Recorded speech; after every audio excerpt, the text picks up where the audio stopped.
I have to ask every time, Jamie. It's so professional. Is this 24? Is this This is episode 24, yeah. I thought about doing a play on 24 today, like if you could play 24 hours of games or something. But I Oh, was like, I like that. I don't know if I could stay up for 24 hours now. I think it would be lethal, actually. I think it would be, that's one. By the way, welcome to Positively Board Gaming, the Yes. podcast that deals all about the world of board gaming and the people that are a part of it. I am Mitchell Whitfield, joined by my co-host, the magnificent Jamey Stegmeyer. Jamie, yeah, I think when you're younger, you do. And again, this is one of those things where Yeah. you look back and go, it's sort of a cliche. Oh, as an older, I can't do that now. But it really is true how valuable sleep is. And you don't think about it. It's just part of the routine, but you don't think about the value to your brain, to your body. Right. When I was younger, you'd pull all-nighters at school and it was no big deal. Play sports all day. Now, if I miss if I don't get like 7 hours of sleep, I walk around. I'm not angry. I'm just sort of like a vegetable boy. I just walk around like in my own little world, not really knowing quite what's going on, hoping people push me in the right direction to whatever I have to do. Do you find that? Do you find sleep becomes more important as you get older as well? I think it's kind of a universal thing.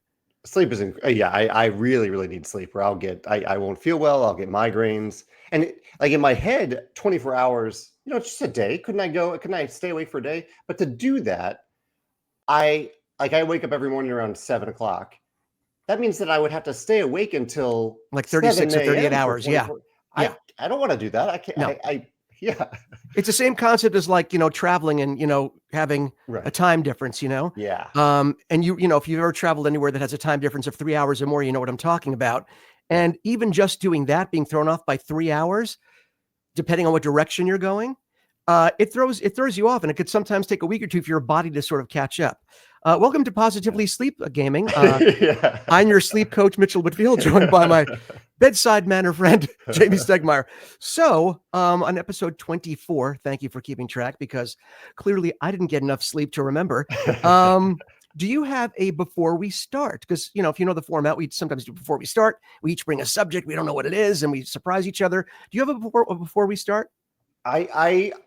I don't, but I'm hoping that's that okay. you have one. Do you have a good one? Yeah. You know what? I have a mini one and a regular one, so I'll make up for it really quickly. Quick mini one. I meant to mention, and they didn't say anything. I don't think they've heard the episode yet, but I mentioned the gift that I got for my birthday, Fate of the Fellowship, the Pandemic Systems game that's set in Lord of the Rings universe. That wasn't just from my brother Lee; it was from his girlfriend Nicole and my friend Vincent as well. I didn't give proper props to everyone and thanking them all and loving them. Thank you so much. My before we start is, and I don't know why this hit me. I was in the shower thinking about the podcast. Sounds creepier than I meant it to. I realize that now. But I was thinking, sometimes, when you're taking a shower, your mind wanders and you're thinking about the events of the day that are to happen. And I was thinking about it and I thought to myself, I don't know what made me think of this. What is my worst quality as a board gamer? Interesting. Now, I know you think I'm perfect, and that's so sweet, Jamie. You don't have to say anything. It's just, I think it's implied in our relationship. You think I'm not perfect. And I think it's good to sort of own your weaknesses. It's a good launching platform to make them strengths at some point. So I will own my weakness. I think I've gotten better at it, but I definitely have suffered from AP, analysis paralysis, for those of you that, when you sort of get stuck in a game and like not knowing what to do. And it's not usually because you would think it's because there are too many choices. Oh, I don't know what to do, because I like having a lot of choices. Although I see value in a smaller spectrum of choices as well and more focused. It keeps the game going. I get that too. It's not because of that. It's usually because I'm not 100% sure of the rules. And that's what will slow me down occasionally. But as I've said before, when it comes to teaching a game, sort of giving someone, okay, here are the options. Here's the goal. Here's what we're trying to achieve. What option looks good for you? Oh, that sort of points somebody in the right direction. And for me, sometimes just making a choice and going with it and see where that takes me not only teaches me for that game, but for future games as well. So I sort of have a workaround for my own weakness. One of them, I'm sure there are many more. Please feel free, if you've gamed with me before, to just let me have it in the comments. So Jamie, if you have to look at yourself as a gamer, not as a designer or a publisher, what would you say is a weakness of yours at the table? If you have one, you might not have one. It's directly related to yours, but it's almost the opposite. My greatest weakness would be impatience. I will get impatient with other players if they haven't planned ahead for their turn, right, or are really taking a long time, or even though we have all done it, but if it's the type of player that goes through an elaborate turn and they get to the very end of it and they're like, oh nope, I'd like to do something completely different than everything. I've never done that because it would horrify people. Yeah, go ahead. Yeah. So I'm aware of it. Like you said, I'm aware of it. I try to not, even if someone else is bothering me a little bit, I like to not have it affect our relationship. And I like to not have it affect, I like for them not to know it if possible. Sometimes I let it out anyway, and I do it in hopefully a jovial way, but impatience for me. Okay. Give me a second, Jamie. Let me type this up here. When Jamie jokes about length of turn, remember he is not joking. Passive aggressive. Do not play games with Jamie. Okay, we're good. I'm totally good. Yeah. That was all. But you said that out loud. I could hear that. Did I really? I was just typing that. That's weird. You know what though? On the opposite side, I've been the same way, and I should be more understanding because it's happened to me. And I'm like you. I try and like sort of, in general, it doesn't bother me that much because it has happened to me, but there are times when you're going around the table and you try and I try my best to play it off. And, after off the air, I told you my charade story. Patience has not always been a virtue of mine. But I think I've gotten better about it because I don't know, because I just get so much joy sitting at the table. And again, this doesn't override everything. I have so much fun sitting at the table with my friends, having a shared experience. If someone takes their turn a little too long, it's whatever, just learn from it. And if they do it multiple times during a game, if it's a theme, then I get crazy. I'm like, dude or person, whoever's playing, I was good the first 3 or 4 times. You took a 10-minute turn.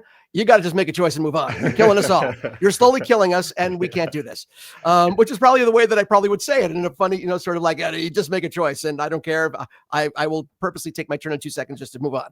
But yeah, no, I get that. I've been on both sides of it, so I totally get that. Okay. I'm in a fantasy football draft right now. Oh wow! We decided to do it it's a long draft essentially. So it's not like we set aside 2 hours to do it. It's every player has 8 hours to make their pick, which is a lot of time. And so it means that someone each pick, that's the full time. Most players aren't actually taking that.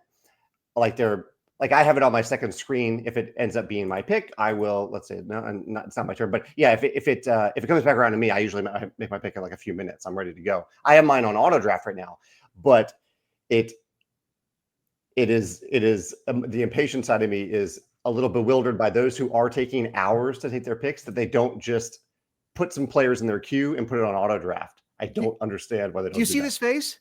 Yeah. I'm perplexed. I was we had a standing fantasy football draft for about 25 years. That ended about 10 years ago.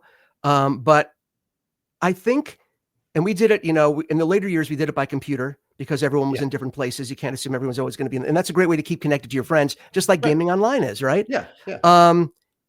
I set the computer, because I was the commissioner, for 2 minutes. You had 2 minutes to make a pick. If you didn't make a pick, the computer would pick for you. Yes. Right? Yeah. So the way you have it set up, it's 8. How long does a draft take? A month? I don't know. I mean, how long does a draft take? I haven't done this before. I think it's designed to work around people's work schedule. So someone could go an entire workday if they didn't want to make a pick. But now that I'm looking at them, like anyone could just put players in their queue and do an auto draft, and just let it auto pick. Though I guess the one nice thing about it is that I don't have to set my full auto draft. I could set just a few players. I could put a few players in the queue. That's true. Through a day with those few players, and that's great. But I am not entirely understanding why not everyone is doing it. But that's their choice, as long as we can finish by the time the season starts in a week. No, you're right. I mean, and now I'm seeing it. Now that I understand the difference that we're talking about here, mine was a live draft, so everyone was actually in the room at the computer. Yours is a real-time non-live draft, so people are at work, they can come home and do it at their leisure. That makes a little more sense. But man, that would drive. I'd be sitting at the computer, like knowing I'm the next play, I'm the next guy up, like. Just like wide eyes. Crazy. That would keep me up all night. Forget what I said. I could stay up for 24 hours making sure that I got the person that I wanted. Okay. Anyway, so that's the before we start, and a little fantasy football talk, which I absolutely love. That was such a big part of my life for so many years. Like, it's probably the way poker was to you. That's the way that fantasy football was for me for a long, long time. Okay. So if you've joined us before, thank you for coming back. We appreciate that. And we love having you here, and we look forward to hearing your comments. The format is we each bring a subject. Jamie and I each bring a subject. The other one does not know what the other one's going to be talking about. Jamie, what would you like to talk about today? So my topic today, we are, as this is going live, we are essentially wrapping up the summer. And so I thought I'd put together a list of 5 games that kind of represent this summer for me. 5 games that I really enjoyed, that maybe if I look back at this video a year in the future, I might be like, okay, that is helping me anchor some of these fun memories I had this summer. And so I thought I'd share these 5 games, and maybe after each game, if you have a similar connection, and this will make more sense in a second. You can share a game that comes to mind, because sure. Like you said, you were not prepared for this list. No, I love when you do this. Yeah. So my number 5 pick is the game Saltfjord, which is a game that I played on my Norwegian cruise this summer. So the big summer vacation that I went on was a cruise to Norway. I played this game about the actual fjords in Norway while on the cruise. I really enjoyed the game. And I just wanted to kind of anchor that memory in place of a very specific game that I played on that cruise in that moment at like the perfect place. So I'm wondering, can you think of a vacation spot game, like a vacation that you took this summer that a game kind of anchors you to that vacation? I haven't traveled with my heavier games in a long time. By heavier, I mean more than just like a portable size game. Yeah. The one thing that gives me feelings of travel and during the summer, and I think you'll get it, is the game On Tour. Have you played On Tour? There are many iterations of it. And I think even though, technically I think it's a band that's traveling to like different places all over the country. There's something about that. There's a certain whimsical aspect of traveling and finding that perfect route to maximize your points. And it's just, even though it's kind of a thinky game. On the surface, it seems very, casual and fun, but it is a thinky game because, again, you're putting together a numbers puzzle. You're basically building a numbers puzzle by creating this route. But it never stressed me out for some reason. I just found I saw a little whimsy in it, and like going from state to state in places that I've already visited, and it brought back memories of those places and when I visited, things like so. For me, that's the first thing that came to mind. I'm looking at it right here, actually. I happen to have it right there with Comic Hunters. Yeah, it's 2 games that don't really go together, but they're stacked on top of each other. So yeah, On Tour would be that for me. I like that pick. At my number 4, I have a game called Panda Spin, which was a card shedding game. That's where you have a big hand of cards and you're trying to get rid of all of those cards. And this one, I don't know if this one connects specifically to the summer. It just happens to be one that I played at a game night this summer that I thought was really fun, that I had heard nothing about. It was completely off my radar, and it was a really beautiful game. So I guess one thing that made it particularly beautiful is that if you play cards from your hand, but they aren't the best cards played in kind of almost a trick-taking format, those cards return to your hand, but they flip over to their reverse side to a more powerful side of the card. Like that, you actually flip the card. Smart. And that side of the card not only is more powerful, but it also is more beautiful. Like it has more foil, and it has like foil embossing. Like that side of the card really feels special. So I just think they went out of their way to make that mechanism look and feel, make the component feel like the mechanism of flipping it over. Just real quick, did you post a picture of that on Instagram? Like, did you play and like have a post of that? Yes. Because I saw the cards and I was like, wow, that looks gorgeous. I didn't mean to interrupt you, but I think I saw the picture and I was like, I have to find out what that game is. That's awesome. Yeah.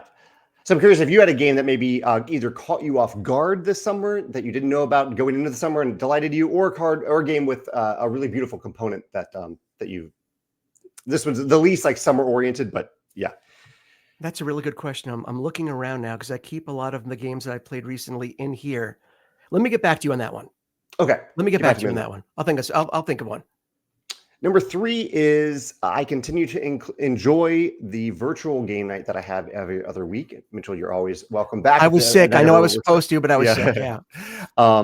And I played a recent game called Zenith on Board Game Arena. It was a tug of war game that I really enjoyed. It's one of the games, maybe a new to me game this summer that I've been thinking about a lot since playing it. And so that one comes to mind. So is there a game that maybe you played remotely or digitally that you've been thinking a lot about since your last play? Yeah. It's actually Vantage. And that's that isn't, it's remotely, not digitally. Yeah. So it's sort of in the same vein. And tonight actually is Vantage night. Oh, and cool. We'll talk a little bit about more about that a little bit later. But and there's sort of a special meaning tied into it as well. But yeah, that would be Vantage for me. I think you've heard of that. You've heard of that game. I don't have to tell you. Yeah, might come back to it on my list in a second. Okay, good. Here we go.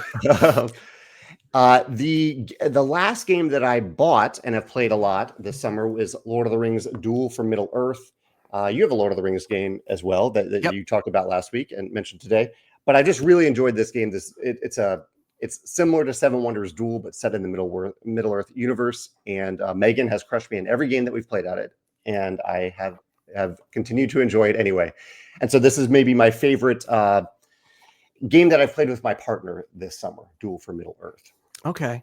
Do you have anything like that with Tracy or a gaming partner? That would be with my brother, and that would probably be a Star Wars deck building game. Mm-hmm.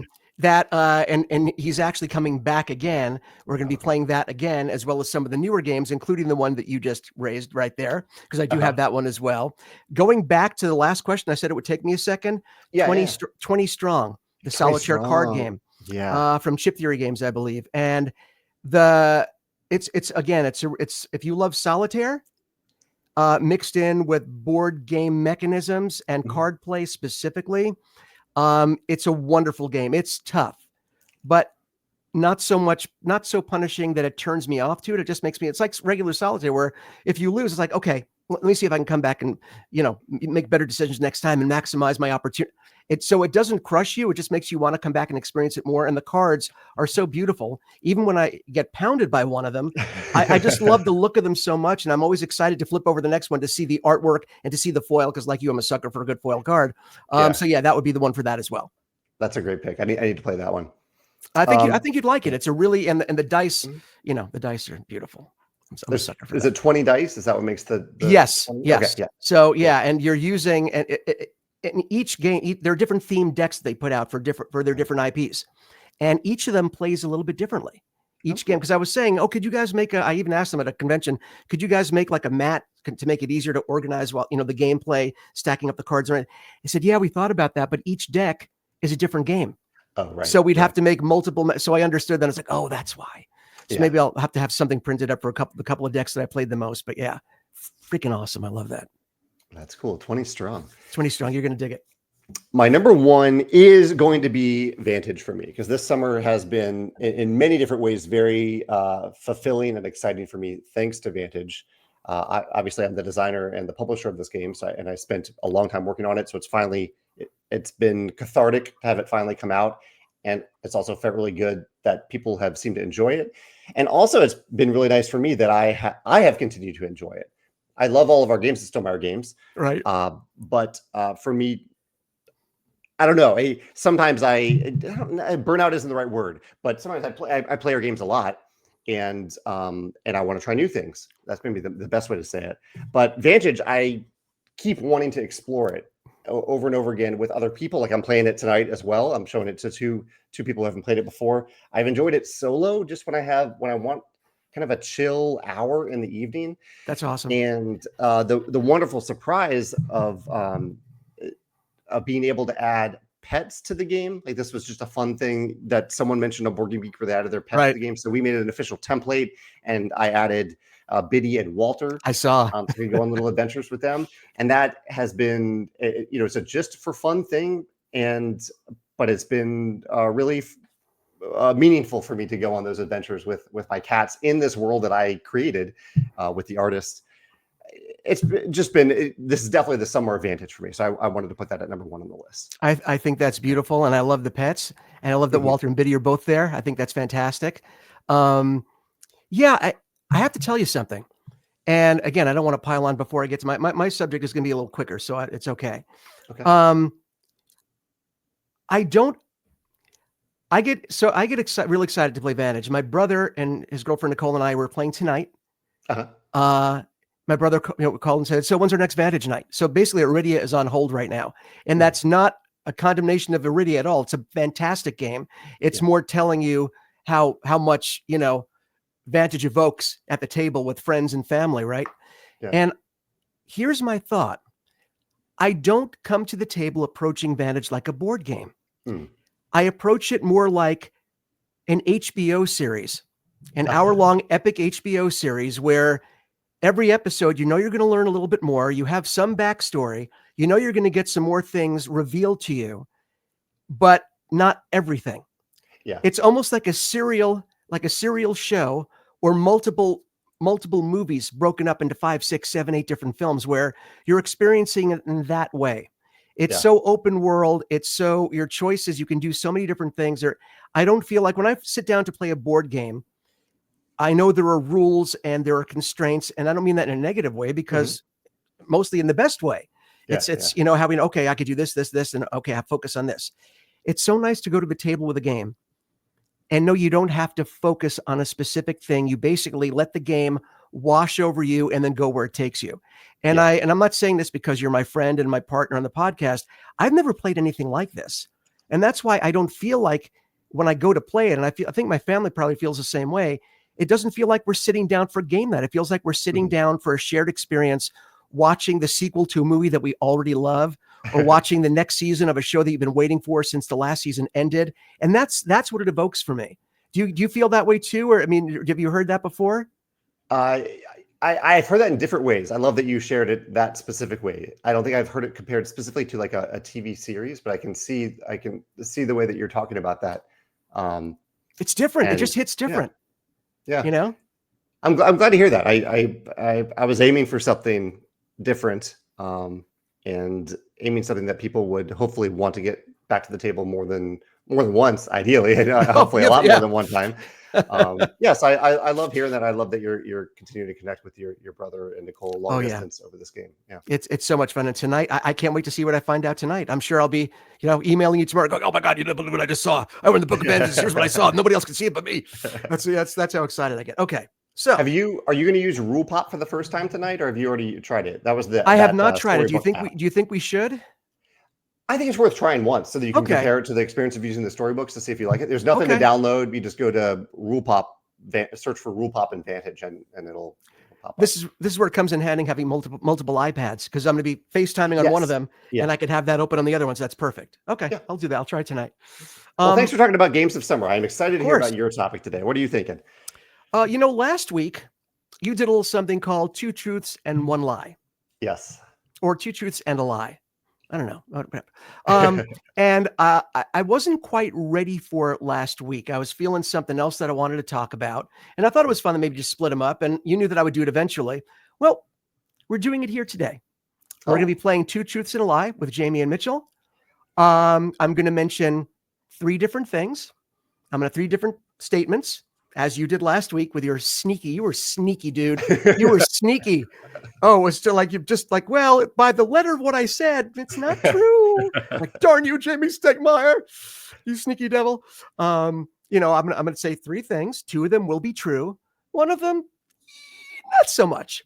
Okay. So, and it's hard to do this because you want to they all have to seem believable. That's the whole thing. They all have to have an element of truth in order to sell all 3 of them, correct? So I tried my best. I'm not going to do as well as you because, again, you were just a sneaky devil, and that's all I'm going to say. Okay, let's go. Let's go with the first one. Are you ready, Jamey? Let's go. Let's do it. Okay. My current board game collection, the number of games in that collection right now stands somewhere between 300 and 350 games. Okay. That's the first one. Second one, my top 3 Stonemaier games, in no particular order: Viticulture, Wingspan, and Libertalia. Now, we actually did a video together. If you remember back, that's all I'm going to say. The third statement is, my favorite board game miniatures have nothing to do with a dungeon crawl, RPG, or adventure game. They're not little humanoids, little monsters. Has nothing to do with any of those. So those are the 3 choices. My top 3 Stonemaier games: Viticulture, Wingspan, Libertalia. Current game collection stands between 300 and 350 games. My favorite board game miniatures have nothing to do with like monsters or humans that you would associate with a regular game. Which of those 3 is not the truth? You did a really good job with these, Mitchell. Because for the first, like your collection, that's a lot of games. It's a lot of games. Yeah. And it took a lot for me to, sort of put a number out there, but we'll see. I mean, maybe it's true, maybe it's not, but I definitely have over 100 of them. So there you go. I believe that. Yeah. I know you do. Like that, the lie there could be that it's maybe slightly less than 300, maybe even more than 350. You chose a very specific range there. Top three Stonemaier games. That is maybe my first instinct, because you have spoken recently about how much you love Vantage, but Vantage is very new for you. I don't know if you'd actually put that on a top 10 or top 3 list yet. Yep. Excuse me. It was Libertalia, Viticulture, Wingspan. Were those the 3? Yes. Okay. And see, because you could easily just replace one of those, and that is then a lie. And yet I still wouldn't be as sneaky as and duplicitous as you were last week. So I could basically do anything and still look like a hero here is what I'm trying to say, folks. You could. Sneaky and duplicitous. What have I used to praise you. Now I'm just hammering you, Jamey. What am I doing? And the last one has me the most intrigued about what story you're going to tell about that. Because I have a feeling that is the truth. And it's something that I should probably already be thinking of, but I want to hear about that one. So I will just go ahead and make my pick. The Stonemaier one will be my pick as what I think maybe your lie is. But I want to hear the stories around all 3, and you can tell me in any order which one is the actual lie. Okay. Yeah. My current game collection is probably a little under 350 games. So that was the truth. That was the truth. Again, how did you count that? Did you go through and count each game one by one? Oh yeah. Like an animal. I stood here. You know what? I must have been on some medication or something. You know how I like to do my, unboxings after a surgery because I'm sort of loopy from the medicine. So I probably did it. Like, I'm going to count everything in here. It's the equivalent of getting the munchies, I guess. I don't know what you'd say, but right. I would go in and the hard part is they're in different locations. I have stuff in my office. I have stuff in the garage. So, I mean, and they're positioned differently by designer sometimes. So it's like, it's not the most elegant system, but it works for me somehow. And I did count them all out. And I had to make room because a few new ones had come in, but yeah, I'm still like right under 350. That leaves the top 3 Stonemaier games and my favorite board game miniatures having nothing to do with your typical miniature humans or monsters. Right. My favorite board game miniatures, believe it or not, are from Foundations of Rome. Oh, you have mentioned that. Yes. I should have known that. So, and which is funny because you don't think of buildings as being miniatures, but they clearly are. And it's one of the things that people were really focused on when the game came out. Like, oh, do they need to make it this grandiose and expensive? Like, yes, they did. And I would do it all over again. No, it's these miniatures. They add so much presence to the game and give you a real feeling. Because again, in this game, you're buying in advance the areas where you're going to put your buildings. You're buying the plots of land on the board. And you can put your miniatures down when you want to, and that sort of creates your engine. And sometimes you're buying land in advance without putting anything down just to block somebody else off from getting that area because they have other buildings. And if they put that one down, it's going to give them too many points. So it really is, there's like a mental puzzle going on there. But those big chunky miniatures are so satisfying. They're so well detailed. I love the way they look. I love the way they feel. My only regret is I didn't get the shaded ones. I didn't pay that extra, whatever it was, to get the shaded. And I really wish they sold the shaded ones separately. And that's what we talked about before in other your videos and stuff we've done together, where it's always great when manufacturers, when companies put out, developers, designers, publishers put out separate versions of their components. So if people want to upgrade their game, they don't feel like they have to buy a whole new game or, oh, I bought the wrong version. Now I just have to live with this. So the only problem with my theory is the miniatures are probably the most expensive part of the game to produce. So I don't know how much cheaper it is to just get the miniatures by themselves anyway. It would probably be ridiculously expensive. Okay. Yeah. So obviously those were the 2 truths. You caught my lie. I was hoping to rope you in. It's my own fault for going on about, Vantage earlier. I really blew it for myself by going on and on about Vantage. So when we did our top 10 video, when you had me on and we did our 3-hour-long top 10 video where I just wouldn't shut up, I remember that too. I believe that I had Wingspan and Libertalia both in my top 10. And I told you I would have put Viticulture in, but I felt guilty because I didn't want you to feel like I was top loading with Stonemaier games because I was talking to you. But I love Viticulture. I love Wingspan. I love Libertalia. I love all the games of yours that I played. But once I started playing Vantage, it didn't take me. I know it's a new game and it's cult of the new, as people like to say, but forget cult of the new. When you like what you like, you love what you love. Sometimes we're lucky enough to find things, people, whatever it is that we love instantly. You just know, you make that connection on some level and you don't need 2 years of hanging out or playing to know, okay, well, let's see. No, you just bond with something. And I've bonded with this game. And so is my family. So I don't mind that it's only taken a couple of gameplays, a few gameplays for me to say that it's in, my top 3. But I absolutely love this game. Plus, it also makes me feel better, even though you did develop and publish Libertalia. That wasn't your original design. So I like having at least 2 of my top 3 being original Jamey Stegmaier designs. But I don't mind having Wingspan in the top 3 because it's a fantastic game. And, who doesn't love Wingspan? So, yeah, you caught my lie. And, I should have been more clever, but I wasn't. I told you I wasn't as clever as you, Jamey. No, you were very clever. I thought those were great. Those are, fantastic picks. Yeah. It's, it's a really fun game to play. And I tried to sneak in the component part because one of our listeners also wrote in and asked that we talk more about specific components for not just, in general, like specific components that we love for specific games.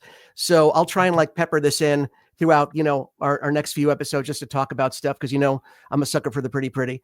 And by the way, and that's not for nothing, I'm just telling you this. Rolling Realms, the dice from Rolling Realms have crept in to my top 3 dice. Really?